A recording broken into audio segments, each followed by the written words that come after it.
అందరికీ నమస్కారం. నేను మీ గంటి ఉష. నా మిత్రులకి, శ్రేయోభిలాషులకి, సబ్స్క్రైబర్స్కి అందరికీ కృతజ్ఞతలు, శుభాభినందనలు. అలాగే 2 రోజుల్లో రాబోతున్నటువంటి దీపావళి పండగ శుభాకాంక్షలు. ఈ దీపావళి మన అందరి జీవితాలలోనూ ఆనందాన్ని, ఐశ్వర్యాన్ని, సంపూర్ణ ఆరోగ్యతని సిద్ధింపజేస్తుందని ఆశిస్తూ, ఆకాంక్షిస్తూ మన వీడియోలోకి వెళ్ళిపోదాం. జనహితము, మనహితము వెరసి సమాజ హితము ఇదే ఉంటుంది నా వీడియోస్లో కంటెంట్. కాబట్టి ఈ వీడియోని మీరు పూర్తిగా చివరి దాకా చూడండి, వినండి. మీ అమూల్యమైనటువంటి అభిప్రాయాలని, సలహాలని కామెంట్ సెక్షన్లో తెలియచేయండి. తప్పకుండా మనందరం కలిసి సహకారంగా ఎదగాలి. నా మనసులో భావాలు మీతో పంచుకోవాలి, మీరు నన్ను అర్థం చేసుకోవాలి. వెరసి మన వల్ల ప్రయోజనం మనతో పాటుగా మన చుట్టుపక్కల ఉన్న వాళ్ళకి కూడా ఉండాలి, అంతే కదా. కాబట్టి వెంటనే సబ్స్క్రైబ్ చేయండి, అలాగే లైక్ చేయండి వీడియోని. మీకు నచ్చిన తర్వాత షేర్ చేయండి. సరే, ఈ మధ్యన కొల్లలుగా పాటల ప్రోగ్రాంలు జరుగుతున్నాయి. ఈ 2 యాప్లు ఉన్నాయి కదండి, మీకు తెలిసిందే. వాటి పేర్లు ఎందుకు నేను వర్ణించడం. అవి ఎందుకు ఇచ్చారు అని అంటే, దిక్కుమాల యాప్లు ఎందుకు ఇచ్చారంటే, పాట అంటే పాడడం భయం ఉన్న వాళ్ళకి, లేదా సరదా ఒకటి ఉంటుంది. మనమేమంత పెద్ద ప్రొఫెషనల్స్ కాదు, ఎక్కడ ఏం నేర్చుకోలేదు, కానీ మన ఇంట్లో మనం కూని రాగాలు తీసుకునేటటువంటి ఒక చిన్న సరదా ఉంటుంది. కాబట్టి మీకు యాప్ ప్రొవైడ్ చేస్తున్నామర్రా, ఈ యాప్లో మీకు కావలసిన పాట పాడుకోండి అని యాప్లో ట్రాక్లు వచ్చాయి. దాంతో ఇంకా మరి అడక్కండి, పి సుశీలలు, ఘంటసాలలు, జానకిలు, ఎస్పి బాలసుబ్రహ్మణ్యం, చిత్రాలు, వీళ్ళందరికన్నా వీళ్ళే. మనం ఏదంటే మనం అనుకుని పాడుకోవచ్చు. ఎందుకు అని అంటే, మనం ఏదో సరదాగా పాడుకునేది కాబట్టి. ఏదో ఆ ఆనందం అక్కడతోనే ఉంటుందా అంటే అది లేదు. మళ్ళీ అందులో గ్రూపులు, ఈ గ్రూపులన్నీ కూడా పెద్ద బ్యానర్స్ పెట్టి, దీని మీటు, ఈ స్మూలు, ఈ ఫలానా గ్రూపు, ఇది మీటు, ఇది 2వ మీటు, ఇది 3వ సంవత్సరం మీటు అని మీటు పెట్టుకోవడం. ఈ మీటింగుల్లో ఏంటవుతుందనంటే, ఒక స్టూడియో, ట్రాక్స్, సౌండ్ అన్నీ ప్రొవైడ్ చేసే ఓ స్టూడియో బుక్ చేసుకోవడం, 4 డబ్బులు వేసుకోవడం, ఆ స్టూడియోకి ఖర్చు, తర్వాత ఆ రోజున ఫుడ్డు, స్నాక్సు, చాయ్ వగైరా, తర్వాత మొమెంటోస్ అయితే మొమెంటోస్, ఇలా అన్నీ చేసుకుని ఒక గెట్ టుగెదర్ లాగా సెలబ్రేట్ చేసుకుని వెళ్ళిపోతున్నారు. ఇలాంటి వీటికి లైవ్, ఏం లైవ్, యూట్యూబ్ లైవ్. ఎందుకంటే మేమేమిటి ఆనందిస్తున్నామో, మేమేమిటి ఎంజాయ్ చేస్తున్నామో, మేమేమి పాడుతున్నామో, రేదర్ అరుస్తున్నామో తెలియాలిగా జనాలకి. యూట్యూబ్లో లైవ్లు పెడుతున్నారు, బాగానే ఉంది. ఇక చూసుకోండి, ఒక్కొక్కడు విజృంభిస్తారు.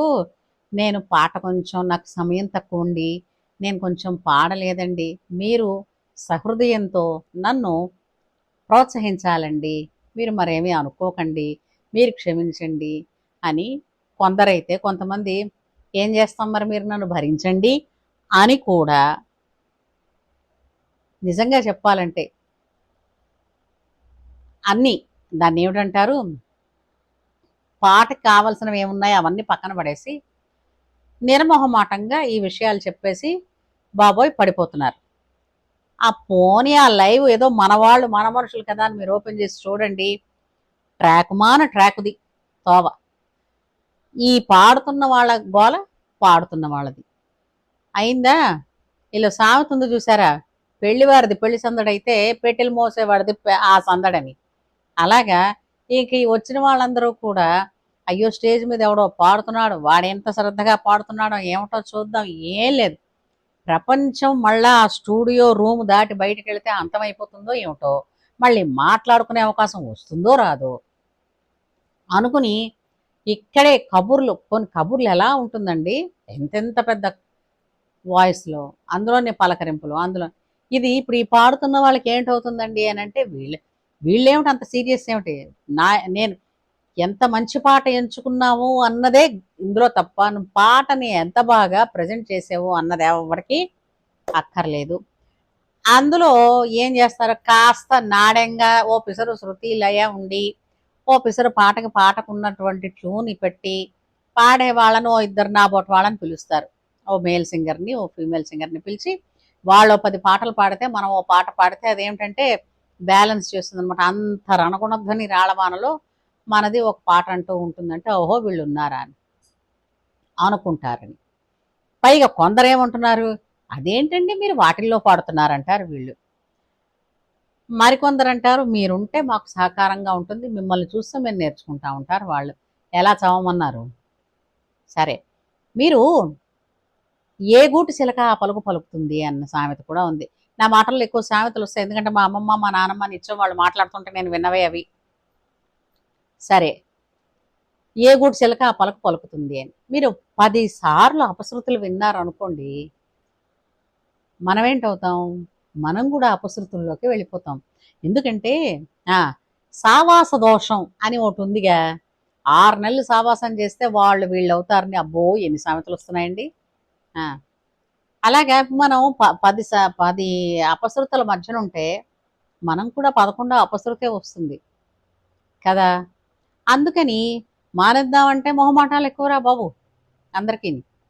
సో ఏదో కొన్ని తప్పించుకున్నట్టుగా, కొన్ని అలా భరించినట్టుగా అవుతున్నాయి అనుకోండి, కాదనలేదు. ఎందుకంటే పాట కన్నా వ్యక్తిత్వం, మనిషి మంచితనం ముఖ్యం అనుకుని ఆ స్నేహం కోసం వెళుతున్నాం. ఎందుకంటే మనుషులందరూ కూడా చాలా ఆత్మీయత, చాలా అభిమానం ఉన్నవాళ్ళు. ఇప్పుడు ఈ కాలంలో ఎవరు కూడా తిండి డబ్బు ఎవ్వరు ఇవ్వక్కర్లేదండి, కేవలం ఆప్యాయమైనటువంటి పలకరింపు ఉంటే చాలు.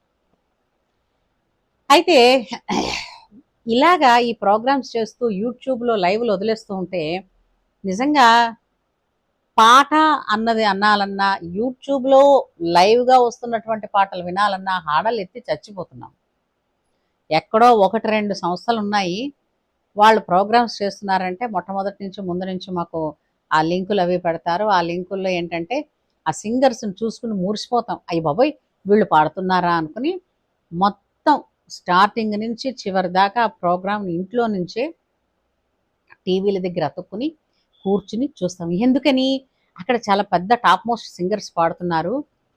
ఇప్పుడు ఏ పాట, ఒక సినిమా పాట ఉంది, ఆ సినిమా పాటని ఈ సింగర్ ఎలా ప్రజెంట్ చేస్తున్నారు. సో ఇప్పుడు మా వంటి వాళ్ళకి ఏంటంటే అందులో ఒక మెళకువ నేర్చుకునే అవకాశం ఉంది అన్న దృష్టిలో మేము వింటాం. కానీ ఈ మధ్యన అప్పుడే పేపర్లలోనూ వాటిల్లోనూ చాలామంది ఎవరుస్తున్నారు, ఆర్గనైజర్స్ కొంచెమైనా ఆలోచించాలి, ఆర్గనైజర్స్ పాట పాడే వాళ్ళని కనీసం కొంచెం స్క్రూటినీ అయినా చెయ్యాలి అని వాళ్ళ అరుచుకుంటున్నారు, మొత్తుకుంటున్నారు. ఇప్పుడు ఏంటంటే గొంతు స్వరశుద్ధి అవ్వడం కష్టం, కానీ డబ్బులు ఎంతసేపు అండి. మనిషి 500-1000 రూపాయలు వేసుకుని పాడుకోవడానికి డబ్బులు వచ్చేస్తాయి. ఓ గమకం, అది డబ్బులకు రాదు, దానికి కృషి కావాలి. కొంతమందికి ఇప్పుడు ఇంత వయసు వచ్చాక ఇప్పుడు ఆ కృషి ఎవడు చేస్తాడు. నేను విన్నప్పుడు మీకు పాట బ్రహ్మాండంగా వచ్చేస్తుంది, ఆ విన్న పాటతో మీ గొంతు వినపడదు కాబట్టి దాంతో పాడుతూ పాడుతూ నేను బ్రహ్మాండంగా పాడేశానని అనుకుంటాం. అది అలా పెట్టి మనం పాడినప్పుడు, మనం పాడి మన పాటను మనం రికార్డ్ చేసుకుని మనం విన్నప్పుడు, మన పాటలో లోటుపాట్లు ఏమిటో మనకి తెలిసినప్పుడు ఎవరో చెప్పక్కర్లే, ముంజేతి కంకణానికి అర్థం ఎందుకు, మనం మార్చుకుంటాం. ఎప్పుడండో పాట మీద సీరియస్నెస్ ఉండి నేను ఒక సింగర్గా ముద్ర తెచ్చుకోవాలి, ఒక గుర్తింపు తెచ్చుకోవాలి అని అన్నప్పుడు మాత్రమే. అయితే ఇప్పుడు చాలామంది సింగర్సేనండి మైకు పట్టుకుని స్టేజ్ ఎక్కి ఊ కాకి అరిచిన ప్రతి ఒక్కళ్ళు సింగర్లే. ఎందుకంటే ఇది నా ఆవేదన. ఎందుకు సంగీతంలో ఉండేటటువంటి విలువలు పడిపోతున్నాయి. సింగర్ అన్న స్థాయికి రావడానికి ఒకప్పుడు సింగర్స్ అంటే చాలా గౌరవం, ఇప్పుడు సింగర్స్ అంటే ప్రతి వాళ్ళు సింగర్సే అన్న దృష్టి. మాకేమనిపిస్తుంది, ఇప్పుడు వీళ్ళకే చప్పట్లు కొట్టే రథాలు, రథాలు పల్లకిలు మోసేస్తూ ఉంటే ఎన్ని అవమానాలు పడ్డాము, ఎంత శ్రమ పడ్డాము, ఆ? ఎన్ని ఓర్చుకున్నాము, ఎన్ని నేర్చుకోవడానికి కటకటలాడాము. అప్పుడు కదూ ఇప్పుడు పాడుతూ ఉంటే ఆవిడ పాడితే బాగుంటుందండి అంటారు. ఎందుకంటారు? ఉత్తనే అంటారా? దాని వెనక గురువు తాలూకు కృప, గురువు మనని మోల్డ్ చేసిన విధానం అన్నీ ఉన్నాయి అందులో.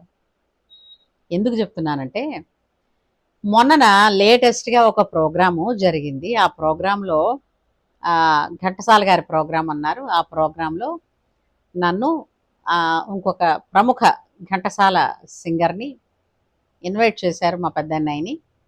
మేము కూడా వాళ్ళతో కలిపి పాడడం వల్ల ఏంటవుతుందనంటే ఆ ప్రోగ్రాం అంతా హైలైట్ అవుతుంది అని చెప్పి దాన్ని కూడా యూట్యూబ్ లైవ్ పెట్టి, సో పాత పాటలన్నిటికీ కూడా ఇప్పుడు కొత్తగా పాటలు పాడే సింగర్స్కి ఎవరైతే కొత్త తరం పాటలు పాడే సింగర్స్కి ఏవో కూడా వాళ్ళకి ఇచ్చి, పాత పాటలు మేము మాత్రం పాడలేమా అని అనేసుకుని ఇప్పుడు ఆశలావు పీకసన్నం అద్భుతమైనటువంటి పాటలు ఏం చేసుకున్నారు, పాడదాం పాడుతున్నారు బాగా. పాడుతూ ఉండగా ఒక పాట, రెండు పాట పోనీ ఇప్పుడు పాటలోనండి ఏదో ఇప్పుడు ఎంత ప్రొఫెషనల్ సింగర్కైనా ఆ ఉన్న సిచ్యువేషన్ని బట్టో, లేదా మైక్ని బట్టో, లేదంటే పక్కన పాడుతున్న వారిని బట్టో ఏదో ఒక చిన్న ఒకసారైనా అపశృతి రావచ్చు. లేదా అది ట్రాక్ అయితే కొంచెం తాళం చూసుకోవడంలో కాస్త ఎప్పుడైనా ఇబ్బంది కలగచ్చు. శృతి లయ చూసుకోవడంలో అవి చిన్న అటు ఇటు అయినా కూడా క్షమార్హత ఉందండి. పాటకి ట్యూనే లేకపోతే క్షమించరాని నేరం కదూ. ఎందుకంటే నేను చెప్తాను చూడండి. ఇప్పుడు ఒక ఎగ్జామ్ రాసామనుకోండి, ఆ ఎగ్జామ్లో మనకేం చెప్తారు, 35 మార్కులు వస్తే పాస్ అవుతారని. అవునా? 35 మార్కులు వస్తే పాసు అని అంటే అర్థం ఏంటి? 65 తప్పులు చేసినా పర్లేదు. యా, అంతేనా కదా? అదే ఇప్పుడు ఒక పాట 100 మార్కులకు అనుకుందాం, ఒరిజినల్ సింగర్స్ 100 మార్కులకి పాడారండి. సరే, మనం మొదటిసారి పాడినప్పుడు ఆ పాటని తప్పులు 80 90 ఉండొచ్చు.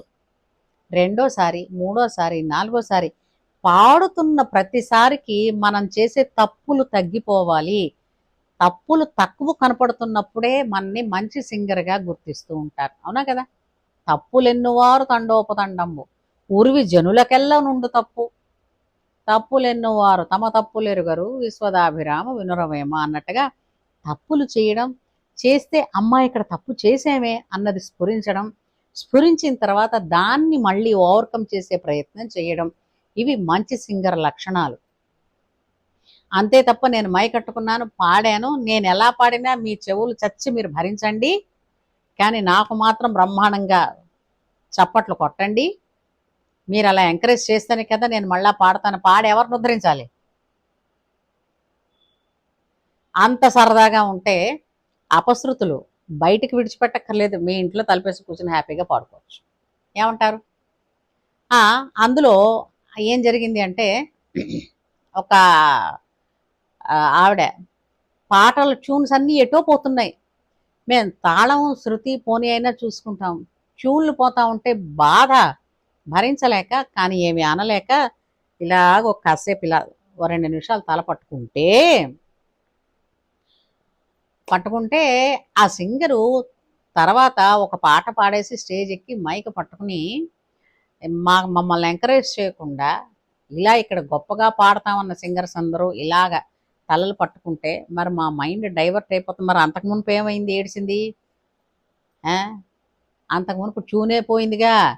ట్యూన్ ఎందుకు పోయింది? ఎవరు డైవర్ట్ చేశాడు కదా అని అలాగా అయినప్పుడు నాకు అనిపించిందండి. అనిపించి నేను ఒక మాట చెప్పాను. ఇప్పుడు నా పేరు మీ అందరికీ తెలుసు, నా పేరు మంచిదైనా ఎలా ఉన్నా ఇంకో పేరు పెట్టి నాకు నచ్చచ్చు, నాకు చాలా మంచి పేర్లు, కొన్ని పేర్లు ఇష్టం, ఆ పేర్లు పెట్టి నన్ను పిలిచినంత మాత్రాన నేను పలుకుతానా? పలకగలనా? ఎందుకని? బికాజ్ మంచిదో చెడుదో నా పేరు నాది, నేను పలకాలంటే నా పేరు పెట్టి పిలిస్తేనే నేను పలుకుతా. ఇంకో పేరు పెట్టి పిలిస్తే నేను ఎలా పలుకుతా? నిజమేనా? అలాగే పాటకి ప్రాణమే ట్యూన్ అండి. ఆ కంపోజరు, మ్యూజిక్ డైరెక్ట్ చేసిన అతను దానికొక ప్రాణాన్ని ఇచ్చారు. శృతి, లయ అనేవి దానికి ఉన్నటువంటి అవయవాలు. అవయవ లోపమైనా పర్వాలేదు కానీ ప్రాణమే లోపిస్తే ఇంకా దాన్ని పాట అంటారా అండి? దయచేసి పాడాలి, పాడతాం, సింగర్స్గా గుర్తింపు తెచ్చుకుంటాం అని అనుకున్న వాళ్ళు, మేము 1000 సార్లు విన్నాం, 1001సారి వినండి, తప్పు లేదు. బికాస్ మీ ఎయిమ్ పెద్దది, నేను మంచి సింగర్గా గుర్తింపు తెచ్చుకోవాలి అని అంటే నేర్చుకున్న పాటలు 10 కావచ్చు, 10 క్షుణ్ణంగా నేర్చుకోండి. తప్పులు తగ్గిస్తూ రండి. ప్రోగ్రామ్కి తప్పులు తగ్గుతూ ఉండాలి. తప్పులు తగ్గుతూ టెక్నిక్స్ తెలుస్తూ ఉంటే మీరు ఉత్కృష్టమైనటువంటి సింగర్స్ దృష్టిలోకి వెళతారు. ఇప్పుడు తప్పు మేము అంటే ఒకవేళ పొరపాటు జరిగితే చెప్పామనుకోండి, చెప్పితే సహించలేము అన్నవాళ్ళు ఎక్కడ వాళ్ళు అక్కడే ఉండిపోతారు. ఇప్పుడు పక్క వాళ్ళు బాగా బాగా పాడేస్తూ ఉంటే బాగా పాడుతున్నాం అన్న సింగర్స్కి ఏమనిపిస్తుంది, ఇంకా పోటీ వస్తుంది, ఎస్ ఇప్పుడు వీళ్ళతో కూడా కలిసి పాడాలని. నేర్చుకోవడమే ఇష్టం లేదన్నారు అనుకోండి, ఎప్పటికీ మాకు మళ్ళా కాంపిటీషన్ ఉందంటారా? అర్థం చేసుకోండి, సహజంగా ఎవరు ఎవరికి కాంపిటీషన్ తెచ్చుకుంటారా? కానీ అద్భుతంగా భవిష్యత్తు ఉన్న వాళ్ళందరికీ కూడా పాడర్రా, పాడితే బాగా పాడండి. సరస్వతీదేవికి పూజ ఏంటంటే అపశృతులు లేకుండా ట్యూన్ మార్చకుండా పాడితే అది పూజ, అంతే తప్ప ఇంట్లో పూజని చెప్పి ఏంటది ఆవాహయామి అలా అక్షంతలు జల్లి పాదయోహ పాద్యం సమర్పయామి అని నీళ్ళు అలా కొడతారా మొహం మీద దేవుడికి? ఎంత జాగ్రత్తగా చేస్తాం. పాట అంటే సంగీతం అండి, సంగీతం ఇస్ డివైన్. ఇది నా ఆవేదన. ప్లీజ్ ఈసారైనా పాటలు పాడేటప్పుడు, పాటల ప్రోగ్రాం అన్నప్పుడు ప్రతి సింగరు కూడా చేస్తున్నది పరమ పవిత్రమైన పని అని ఆలోచించి చెయ్యండి. ఏమంటారు? వెంటనే మీకు నచ్చితే మీ కామెంట్ తెలియచేయండి, లైక్ చేయండి, షేర్ చేయండి. ఉంటాను.